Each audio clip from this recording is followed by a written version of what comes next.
श्रीम कल्पांत एवं दत्त धाम में श्री साधकों का स्वागत है। सभी को प्रणाम। ओम।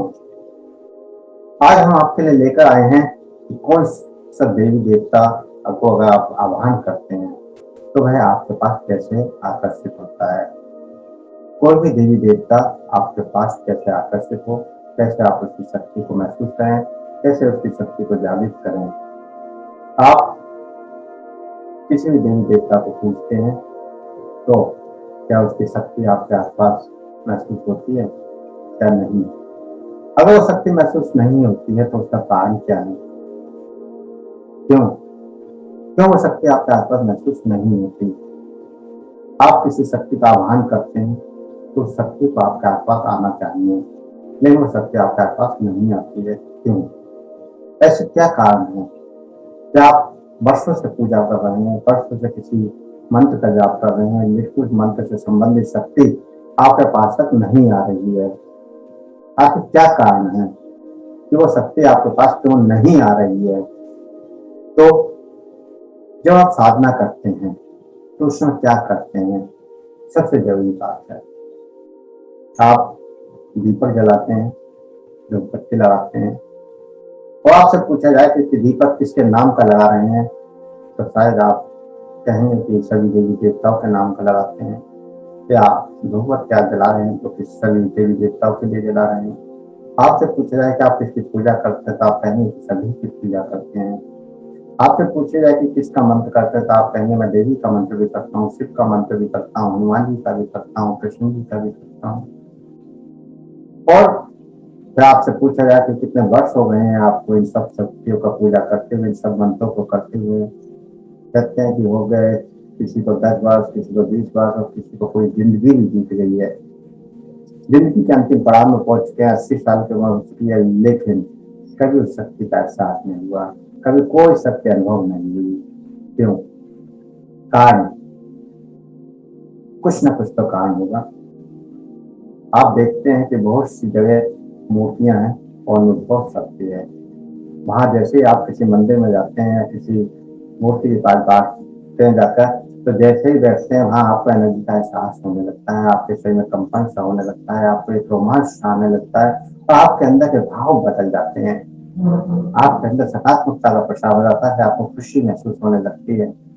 आप केवल उस शक्ति का भास आकर बैठते हैं और उसको नमस्कार करते हैं और उसका मन में नाम लेते हैं और वो शक्ति महसूस होने लगती है।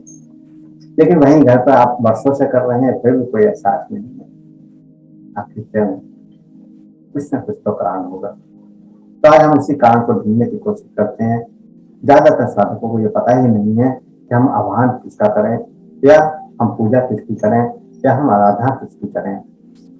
हम सब देवी देवताओं को एक साथ पूजते हैं, सबको एक साथ बुलाते हैं, सबका आह्वान एक साथ करते हैं और पता चलता है कोई नहीं आता। आपके इष्टदेव कौन है? हनुमान जी भी पूछते हैं, गीता जी पूछते हैं, कृष्ण जी पूछते हैं, सारी देवियों को पूछते हैं। आपसे अगर पूछा जाए कि आपके इष्ट देव कौन है, आप हनुमान जी को भी बताएंगे, दुर्गा जी को भी बताएंगे, शिव जी को भी बताएंगे कि मैं तो सबको पूछता हूँ, सबको मानता हूँ जी। लेकिन ऐसा नहीं होता। अध्यात्म जगत में किसी शक्ति से जुड़ना है तो सबसे पहले आपको ये जानने की कोशिश करनी चाहिए कि आपके परिवार में, आपके घर में, या आपके पूर्वज जो हैं, जो पितर हैं, उन्होंने किसको पूजा है। आपके घर में कौन सी शक्ति है जिसको लगातार वर्षों से, जन्मों से पूजा जा रहा है। अगर वो शक्ति देवी की है तो आप देवी को इष्ट बनाइए, देवी का आह्वान करिए और देवी को जोत जलाइए, देवी की दीपक लगाइए, दीपक का और देवी का ही धूप बत्ती का प्रयोग कीजिए। तो आप देखेंगे कि वो शक्ति आपको आकर्षित होगी। देवी का ही मंत्र करना है। या फिर अगर आपके घर में शिव को पूजा जाता है तो आप शिव का दीपक जलाइए, शिव की धूप बत्ती जलाइए, शिव का मंत्र करिए। और जब आप एक शक्ति को मंत्र के रूप में, इस सब आह्वान के रूप में पुकारते हैं तो वो शक्ति आपसे कनेक्टेड होने लगती है। एक बात और ध्यान यह है कि वो शक्ति आपके पास डायरेक्ट नहीं आती, तो मैं उसकी शक्ति के गण या उसके उपासक आते हैं।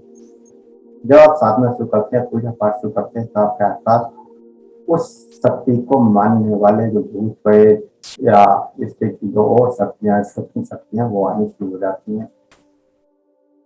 मान लीजिए कोई शिव का भक्त है और मृत्यु के बाद कोई भूत प्रेत बन गया, तो जब आप शिव की आराधना करेंगे तो शिव के वही शक्ति, वही भक्त आपके आसपास आएंगे, आपको चमत्कार भी दिखा सकते हैं। जितनी शक्ति ताकत है, जीते जी उसने जितना भी तप किया है, जितनी भी आप उसने आराधना की है, उसी के अनुसार वह आपको फल देगा।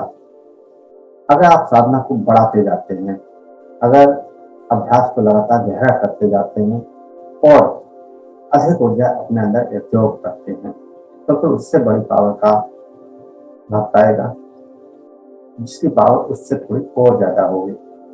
और ऐसे बढ़ते बढ़ते बढ़ते बढ़ते बढ़ते बढ़ते जब सभी की पावर को आप पार करके चले जाते हैं, तब जाके वो शिव की शक्ति आपसे संपर्क में आती है। हम सोचते हैं कि हमने शिव का मंत्र कर रहे हैं लगातार, तो कुछ दिनों में ही वो शक्ति हमारे पास आ जाएगी, ऐसा नहीं होगा। यह आपके श्रद्धा पर या आपके विश्वास पर या आपके जन्म की तपस्या पर भी निर्भर करेगा कि वो शक्ति कितने दिनों में आपसे जुड़ जाएगी और कितने दिन में वो आपके कनेक्ट हो जाएगी। हो सकता है आपकी वर्षों की तपस्या हो तो कुछ महीनों में या कुछ दिनों में भी वो शक्ति आपसे जुड़ सकती है। तो हो सकता है कि आप इसी जन्म में पहली शुरुआत कर रहे हो, तो हो सकता है पूरा जीवन निकल जाए और वो शक्ति आपसे जुड़े ही ना। लेकिन जब आप करेंगे तो उसके गण, उसके भाव आपसे जरूर कनेक्टेड होंगे, आपको एनर्जी का एहसास जरूर हो जाएगा। दूसरा, जब आप किसी देवी देवता का मंत्र करते हैं तो कम से कम 11 माला करें, एक ही का करें और बाकी सबको भूल जाएं। जब तक वो शक्ति का एहसास ना होने लगे, जब तक वो शक्ति जागृत ना हो जाए, जब तक वो शक्ति का आपके आसपास एहसास ना होने लगे, तब तक आपको उसी शक्ति का जप करना है। और जब आप उस शक्ति का जप करेंगे, उस शक्ति का आह्वान करेंगे, तो वो शक्ति आपसे कनेक्टेड होगी और आप देखेंगे कि उस शक्ति के साथ बाकी सभी देवी देवता भी धीरे धीरे आपसे कनेक्टेड हो गए, चाहे वो पहली शक्ति कोई भी क्यों ना हो। दूसरा, जब आप दीपक जलाते हैं तो दीपक जलाते समय आपको आह्वान कैसे करना है। दीपक जलाते समय अगर आप शिव की पूजा करते हैं तो शिव के स्वरूप का आह्वान करें। तो आप विष्णु जी की पूजा करते हैं तो शिव नहीं आएंगे, दुर्गा नहीं आएंगे, हनुमान जी नहीं आएंगे और ना ही उनके भक्त आएंगे। अगर आप शिव की पूजा करते हैं तो ना विष्णु जी आएंगे, ना दुर्गा आएंगे, ना विष्णु के भक्त आएंगे। ऐसे अगर आप काली को आह्वान करते हैं, काली की पूजा करते हैं, तो काली की शक्तियां आएंगी, बाकी और कोई शक्ति नहीं आएंगी। तो जब आप दीपक जलाते हैं तो वहां पर आपको क्या करना है, तो उस समय आपको दीपक को जलाते समय उस शक्ति का आह्वान करना है, उस शक्ति की प्रार्थना करनी है, उसके स्वरूप की चर्चा करनी है। उस स्वरूप की चर्चा आपको करनी है और उस स्वरूप में उस देवता की वेशभूषा, वस्त्र, स्वभाव, अस्त्र और किसका पति है, किसकी पत्नी है, किसके पुत्र हैं या किसके पिता हैं, इस सब का आह्वान करना है और उनकी क्षमताओं का भी बखान करते हुए जब आप उनकी सब अलंकारों को प्रयोग करते हैं तो शक्ति आपके पास जल्दी ही आ जाती है।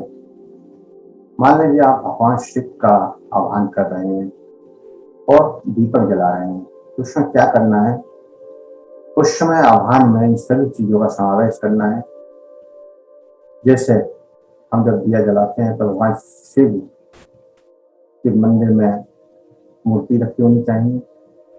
उस मूर्ति के साथ जैसे ही जब आप उसके सामने दीपक को आह्वान करते हैं, जलाते हैं, तब आपको, तो मान लीजिए आप शिव के लिए आह्वान कर रहे हैं, तो शिव की जब जोत जलाते हैं तो शिव की मूर्ति सामने होनी चाहिए या शिव की तस्वीर सामने होनी चाहिए और उसके सामने दीपक को रखना है और दीपक की जोत जलाने से पहले आह्वान करना है कि हे परमपिता परमात्मा, शिव के रूप में आप हमारे सामने करें, हमारी ज्योति में प्रकट हों।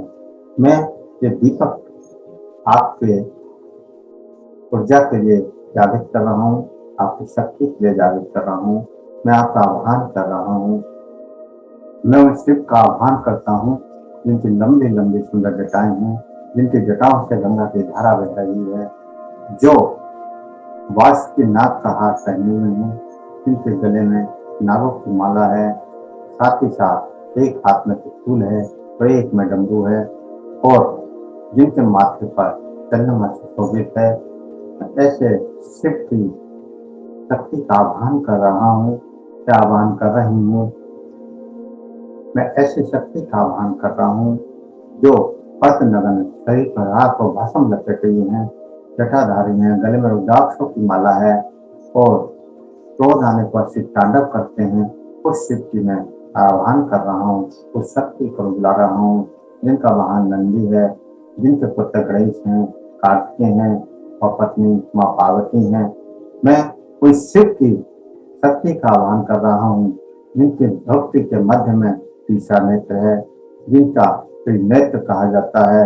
ऐसे शिव का आह्वान मैं कर रहा हूँ जो स्वयं है, जो जन्म और जन्म से परे हैं, जो आदि और अनादि काल से हैं, जिनका कभी न जन्म होता है न कभी अंत होता है और सदा से है और सदा रहेंगे।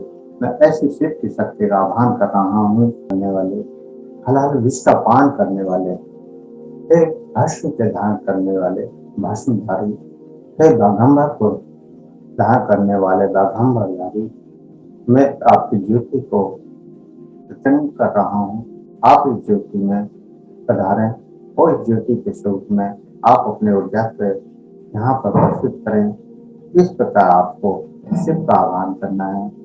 इसी प्रकार अगर आप माँ काली का आह्वान करते हैं तो है शमशान वासिनी, हे दसों हाथों वाली, हे गले में मुंडों की माला धारण करने वाली, है एक हाथ में खड़ग धारण करने वाली, एक हाथ में न मुंड को धारण करने वाली और एक हाथ से श्रृंगार करने वाली और एक हाथ से सभी को आशीर्वाद देने वाली, हे माँ काली, हे भयंकर रूप वाली, हे सभी दुष्टों का विनाश करने वाली, हे गले में नरमुंडों को धारण करने वाली महाशक्ति, महामाया, महाकाली, हम तुम्हारा आह्वान करते हैं।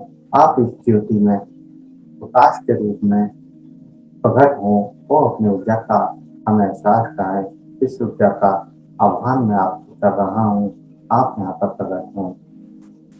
इसी प्रकार अगर भगवान कृष्ण की आप आज्ञा करते हैं, भगवान कृष्ण आह्वान करते हैं तो हे मोर मुकुट को धारण करने वाले, हे वंशी को बजाने वाले, हे मनमोहक रूप वाले, हे गोकुल के रहने वाले, हे राधा के प्रेमी, हे मीरा के भगवान, हे यशोदा के बेटे, हे रास रचाने वाले रशिया, हे तोले कलाओं को जानने वाले योगी योगेश्वर, महाशक्तिशाली कृष्ण भगवान, मैं आपका आह्वान कर रहा हूँ।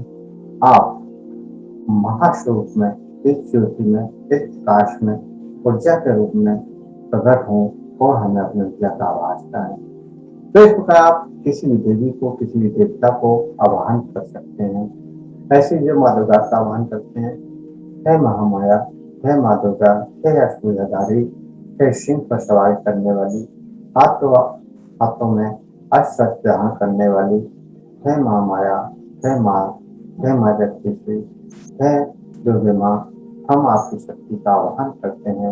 आप अपने स्वरूप में इस ज्योति में प्रकट हों और अपनी ऊर्जा का इस प्रकार किसी के भी नाम की आप ज्योति जलाइए, उसी के नाम की कोई धूप बत्ती लगाइए, उसी के नाम का मंत्र जाप करिए। साथ ही साथ आपको एक और काम करना है। आप जब उसका मंत्र करते हैं तो एक लोटा जल या एक गिलास भरकर जल का रखना है और जिस माला से आप जप करते हैं उसी से रोजाना जप करना है। माला बाबा बदलनी नहीं है। जिस भी देवी देवता की माला आप करते हैं 11 माला रोजाना आपको करनी है। 11 माला जब आप रोजाना करेंगे तो आप देखेंगे कि वो आसपास आपके ऊर्जा क्रिएट हो जाती है। किसी मंत्र को जब आप 1100 बार बोलते हैं तो आपके चारों तरफ, आपके आसपास, आपके कपड़ों में, आपके आसन में, आपकी माला में, आपके गले में, वहाँ एक मंदिर में, जहाँ भी आप पूजा कर रहे हैं उस कमरे में एक ऊर्जा क्रिएट हो जाती है, ऊर्जा जागृत हो जाती है, आप उसकी ऊर्जा को सहज में महसूस कर पाएंगे। तो आपको सीधे आसन से उठना नहीं है। गाय माला करने के बाद 10-15 मिनट आपको उसी आसन पर बैठना है और वो जो जल आपने रखा था उस जल का आपको पान करना है। दिन में 1 बार 2 बार 3 बार, क्योंकि वो जल उस शक्ति से शक्तिवान हो चुका है, उस जल में वो शक्ति प्रवाहित हो चुकी है। दूसरा, वो माला, जिस माला पे आपने जप किया है उस माला को गले में धारण कर लेना है, क्योंकि उस माला में ही उस मंत्र की ऊर्जा जागृत हुई है। वो माला पावरफुल है, वो कपड़े पावरफुल है, जिन कपड़ों को बैठ कर आपने वो जप किया है। वो आसन पावरफुल है, जिस आसन पे आपने जप किया है। वो वातावरण, उस समय पावरफुल हो चुका है, वो मंदिर पावरफुल हो चुका है जिसमें बैठ कर आपने वो जप तप किया है। तो आपको वहाँ की शक्ति को अपने अंदर एब्जॉर्ब करने के लिए 5-7 मिनट 10 मिनट सहज होकर बैठे रहना है, माला को गले में डाल लेना है और उस ऊर्जा को महसूस करना है जो भी वहाँ पर जागृत हुई है। तो इस प्रकार जब आप करते हैं तो किसी भी देवी देवता की शक्ति जागृत हो जाती है, और एक बार वो देवी देवता की शक्ति जागृत हो जाती है तो फिर बाकी सभी देवी देवता एक एक करके आपके पास आ जाते हैं, और जैसे आपकी जरूरत होती है, जैसे आपके कार्य होते हैं, उसी हिसाब से वो सब कार्य होने लगते हैं। तो कैसी लगी आपको ये जानकारी? अगर आपको जानकारी अच्छी लगी तो कमेंट करें, और अगर आपको इसी तरह की कोई और जानकारी चाहिए तो आप कमेंट में क्वेश्चन दे सकते हैं, पूछ सकते हैं। साथ ही साथ हमारे इस वीडियो को, हमारे चैनल को अधिक से अधिक लोगों को शेयर करें, जिससे वो भी इसका लाभ उठा सकें, वो भी रहस्यों को जान सकें जो हम आपको बता रहे हैं। तो इसी आशा के साथ सभी को प्रणाम। ओम।